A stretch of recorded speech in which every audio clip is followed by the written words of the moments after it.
Welcome back to my live. I know it is not Wedding Planning Wednesdays today because it's Thursday, but I did have a prior commitment yesterday that I couldn't miss. It was my client's tasting for their wedding in August, so I had to go to that. And it's AAPI month. I know we're already mid-May, but I've been traveling the past couple weeks, so I couldn't do like proper lives. But I really appreciated everyone who watched my video last week. I did a little birthday app. I honestly thought that it wouldn't really be like an actual engaged video, but it actually got a lot of engagement. And I think it was just because I was giving an update and I felt like maybe a lot of people related. And so thank you so much for that.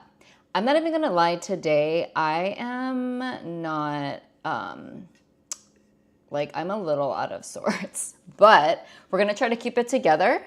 I still got it together to show up live today. Because it is AAPI month, these months where we celebrate cultures and heritage, February is Black History Month. I believe August is Hispanic Heritage Month. May is AAPI, which stands for Asian American Pacific Islander, or some people also say AANHPI, which is Asian American, I don't want to get it wrong, Native Hawaiian Pacific Islander. And obviously that is very all-encompassing, and I think that's one of the beautiful things about the Asian American community is that it's so diverse, and we can all learn so much from each other because we obviously have our individual cultures, but also we are not so different a lot of times. In researching these different ceremonies that I'm about to talk about, one specific one today, but in doing some research for future lives, I realized there's so much similarities between us. And so I think I love being curious and looking these things up because a lot of times I participate or plan these ceremonies and I don't really have context into the history or the real traditions behind it. And so I'm really excited to talk about it today. I am Korean American. I was born here. I'm American. My parents are from Korea. They were born there. I mean, they've been here for 40 plus years now. So, they are Americans, of course, and I digress, but I'm really excited for our family trip in next month, really. We're leaving in just a few weeks for Japan, and then we are meeting my family in Korea. My parents are turning 70 this year, which is a really big milestone. And so our family is going to Korea together, and I'm just so excited for it.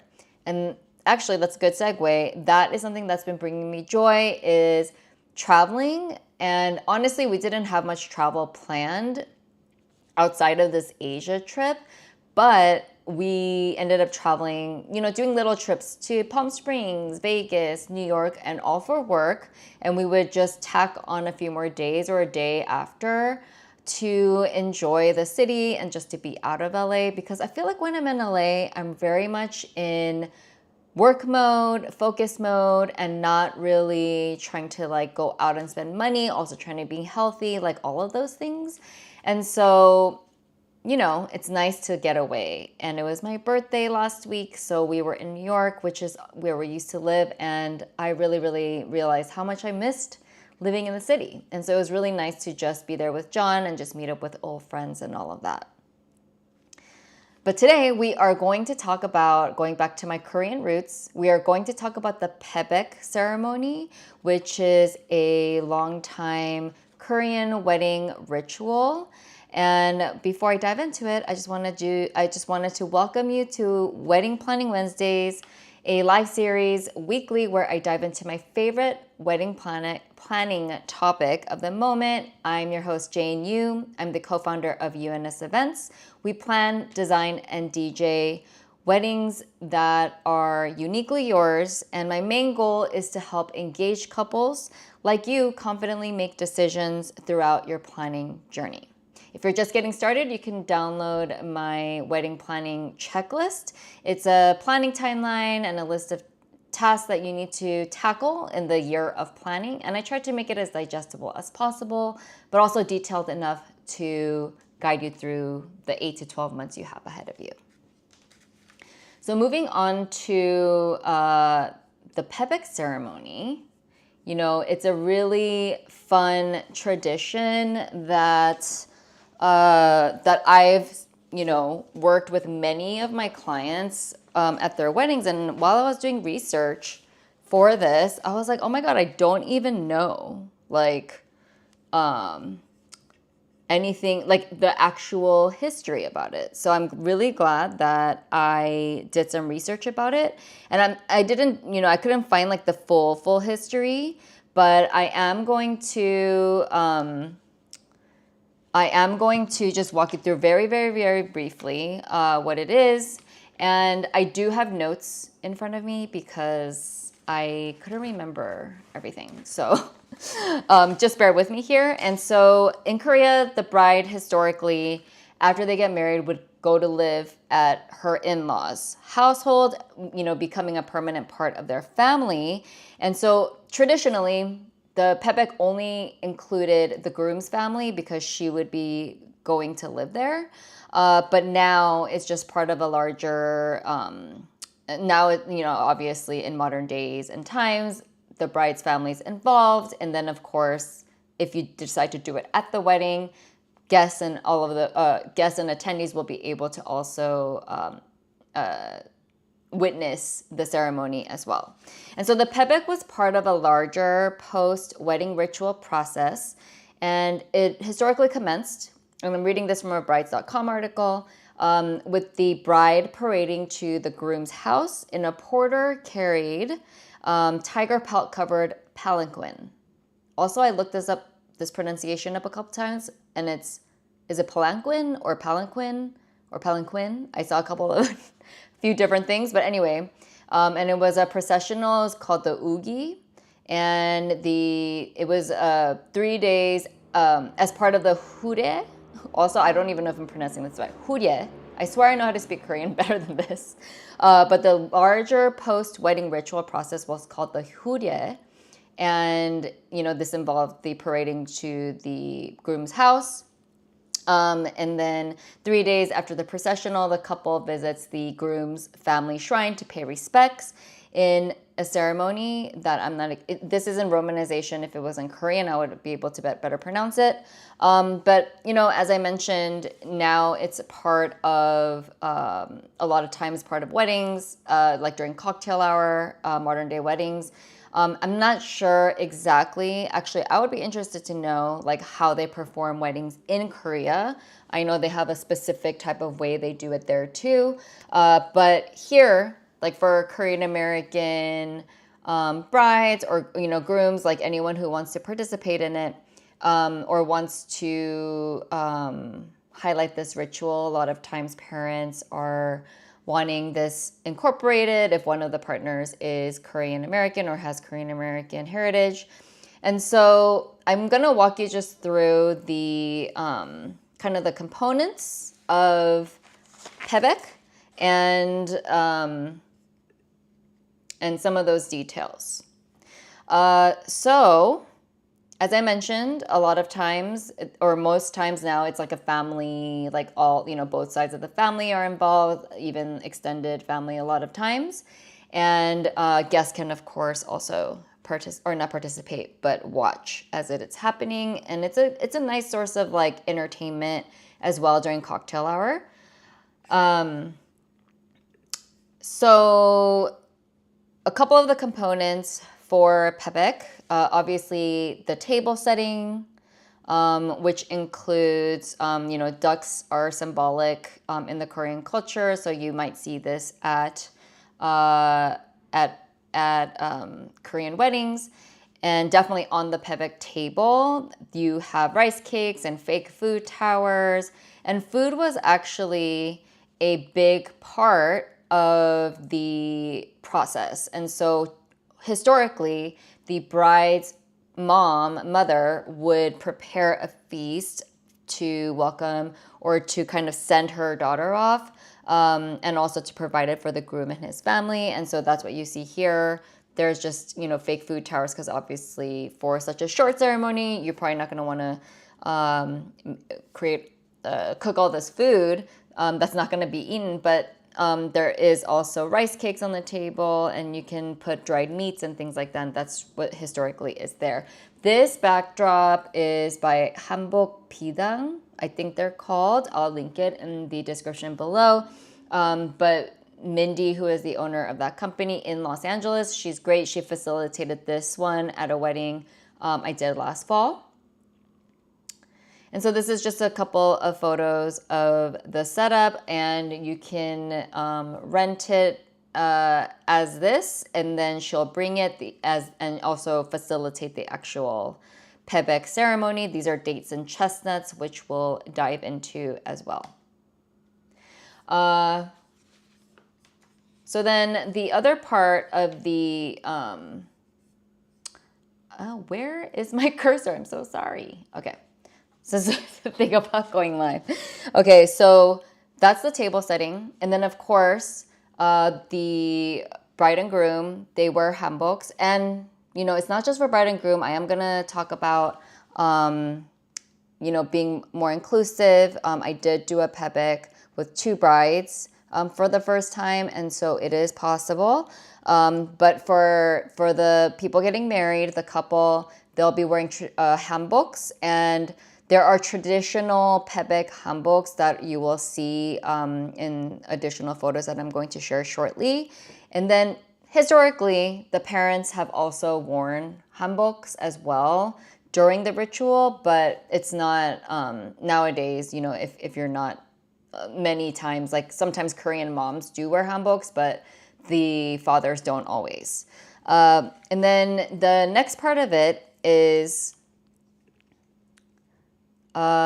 you have a bowing ceremony or like a bowing ritual to your parents. So, you can start with the groom's family or groom's parents, and then you do basically like a very deep bow. And the way that the females usually have to bow, it does take assistance. So a lot of the times the attendant or maybe, wedding party can assist the bride with bowing. And then afterwards, the couple will sit on the cushions and they will hear words, or actually before that, they will serve tea or rice wine to their parents, and the parents will drink it, and then they will give some words of wisdom or advice to the newlyweds.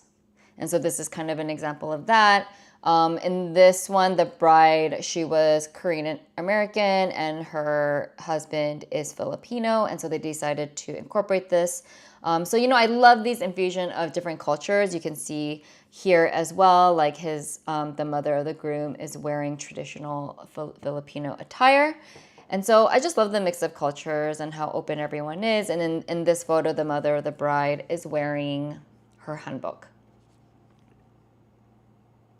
So these are basically the components which I just walked through. And then the last thing is after the words of wisdom, there's throwing of dates and chestnuts. I'm not sure if I included a photo, but we'll see in the next slides. But basically it's, I did not include it. But basically it is, you throw the dates and chestnuts, you have like this, on top of the hanbok, there is I don't know what to call it or what it's actually called, but it's like a long like runner. And so you hold it together and the parents will throw dates and chestnuts, and depending on how many you catch, that's supposedly how many children you'll have. And dates represent sons and chestnuts represent daughters. But, obviously they catch like multiples a lot of times. And maybe in back when people were having many more kids, that could have rung true. But, it's fun to go through that process. Or it's just a fun thing to watch as well. And then if the groom is feeling up to it, or the bride, or if the groom is feeling up to it, he'll piggyback his new bride on his back and just walk around, as I forget exactly what it symbolizes, but it's a fun way to just unify their marriage and their union. And for me, what I love about Paebaek really is the outfits. I think just paying homage to your tradition. And there is a company in LA or in Southern California called Live Luck Creates that I also worked with. She's also a planner, but she is one of the first, or maybe one of the only vendors who has like a modern, beautiful Paebaek backdrop, as well as hanboks for the newlyweds. And we actually worked with them for this wedding that I did in Joshua Tree. And this is two brides. And I believe, she provided, Live Love Creates provided the outer robes, and then also like the long sashes and runners. And I just love the colors here, and I think it's a beautiful take. And you can see there's all the table settings on there in a modern way. And then also on the sides, you also have photos of people, in Sarah and Mary Jean, the brides, their relatives who are no longer with them. And so I thought it was a really beautiful way to honor family, to honor heritage. Mary Jean's mom is Korean, and so they really wanted to incorporate this element. And it was also special because I believe it was the vendor's first time working with a queer couple.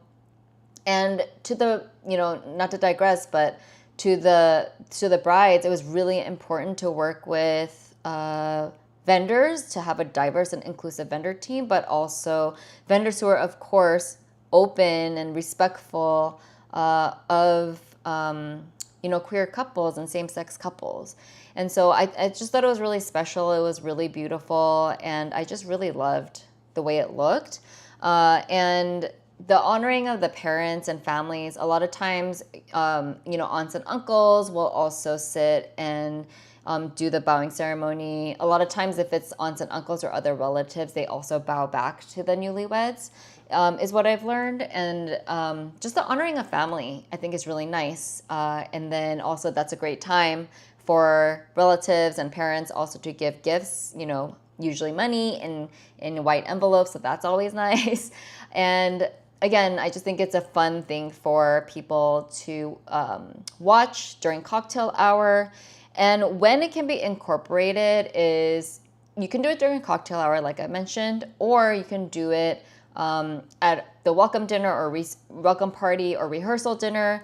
And that way, on the wedding day, it won't feel so rushed, because a lot of times it's like post-ceremony, then the couple goes and rushes to change, and then comes back out, does this ritual, and then goes back to change. And it's just like a whirlwind. And the day is already such a whirlwind. And so maybe, if you don't want it to feel so rushed, then you can always do it the day before, or you can have it just like a completely different day that works for your families, your immediate families. And it can be a little bit more relaxed, and you just want to do it for the ceremonial aspect of it. Like, it doesn't have to be something where you have to fit it in, kind of thing. So like Sarah and Mary Jean, they did it the day before their wedding. It was a destination wedding in Joshua Tree, and it was with people they invited to the welcome. And then for Ellen, my other clients, Ellen and JB, they ended up doing it during their cocktail hour. But it kind of started privately, and then we opened it up to everyone the way the venue was. And then it kind of led into reception. So we worked through the timing of everything, and it all worked out, and it wasn't too crazy. I think it's a beautiful, beautiful ceremony. And next week, I am planning to talk about the Chinese tea ceremony, which I've also been a part of. And there are definitely some similarities that I've noticed. Like, I didn't really know about the processional for the, historically Korean tradition of the processional. And I feel like that is something that shows up in other cultures as well. And it is AAPI month, and that's why I am kind of highlighting these different ceremonies. And it's an opportunity for me to learn as well about different cultures. Paebaek, of course, I'm the most familiar with because I am Korean American, but I do want to learn about the Chinese tea ceremony, Vietnamese tea ceremony. I know the Filipino culture has certain traditions as well that are really rooted in Catholic customs. And so I'm really excited just to learn more about it. And I'm going to dive into those things for the next few weeks. And thank you so much for being here. This week I feel like every time my birthday passes, it's just what's next kind of thing, like what's coming up for the year. And it's also a really great time to reflect and just there's so much to be grateful for. I honestly, we're leaving for Asia in a few weeks, so I'm feeling a little bit chaotic just in my mind, just prepping for that. But I'm so glad I was able to just show up today, and I hope that you enjoyed this particular subject. And if you are interested in learning more about it, I'll drop some links in the description to some articles and to some vendors particularly in the Los Angeles area and maybe New York that I can find. And I hope that your wedding planning journey is going well. And I will see you next week. This is Wedding Planning Wednesdays. Bye.